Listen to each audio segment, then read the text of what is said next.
been after another Saab for quite a while now. So on the 11th of January I went to Peterborough and I picked this one up. Always fancied a Saab 9.5 after having two 9.3 convertibles, so this one was ideal.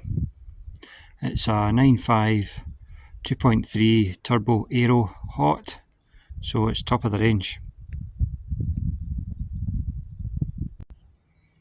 A couple of my friends on Autoshite had owned it prior to me, and every time it came up for sale in the past I just wasn't in a position to buy it. But one of my friends there knew that I was looking for a Saab just before Christmas, so he sent me a message saying he was thinking of selling. Just needed to find a replacement car, and when he did after New Year, I was straight down to Peterborough on the train to buy it. So this is the power unit, 2.3 turbo. The engines in the 9.5 are the old style Saab H engine, well, a much updated variant of it. Standard, the Aero Hot, which stands for High Output Turbo, produces 250 brake horsepower. This one's had a noob tune map, so it produces 275 brake horsepower. 185,000 miles, and it's got a huge folder of service history. The last few owners have really looked after it and there's been no expense spared at all. And thankfully these later ones, this is a 2005 55, they have an updated positive crankcase ventilation system on the engine, which greatly reduced the risk of the sludge that these engines were notorious for and clogging up the oil pickup pipe. No such worry on this engine, and it's had oil changes every 6,000 miles. I've just done one on it myself.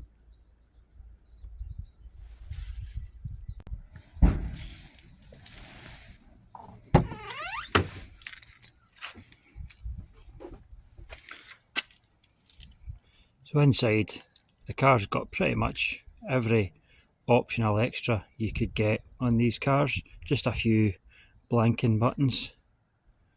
Everything else is there. Let's take a seat. So it's got the usual Saab quirk of having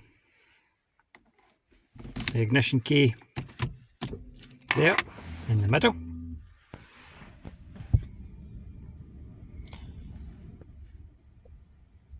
So it's got every extra you could imagine, really.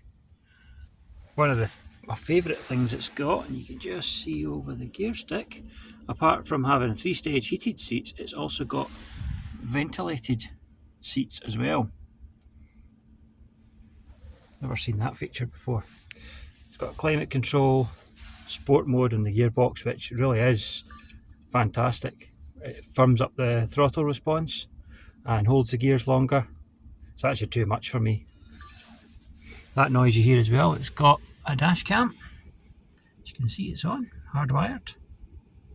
Pretty cool. It's got cruise control, automatic wipers. Doesn't have automatic lights though. But it's got fog lamps, traction control. Unfortunately, it's got an aftermarket head unit, which I do not like these sorts of things at all.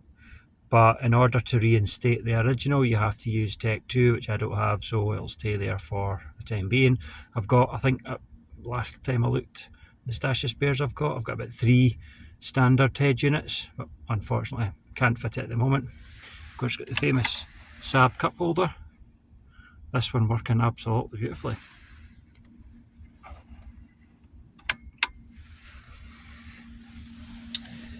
It's got power fold mirrors. Now, I've never had a Saab where these have worked properly,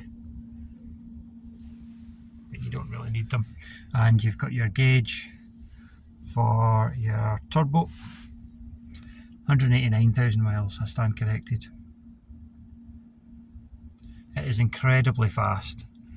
I don't think there's anything other than a BMW M5 or M3 or something like that that would be quicker 30 to 70.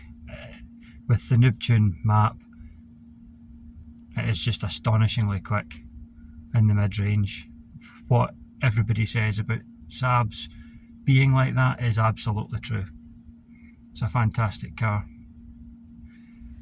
Nice grey leather seats as well. Oh, sorry about the finger. Grey leather seats. Ventilated as said. It's also got a heated rear bench.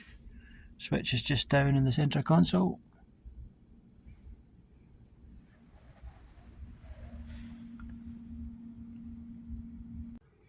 Car's also got a number of upgrades to it. It's got IBAC 15mm lowering springs, so it does firm up the ride without making it too choppy. And it's also got Brembo grooved discs, just to cope with that increase in power.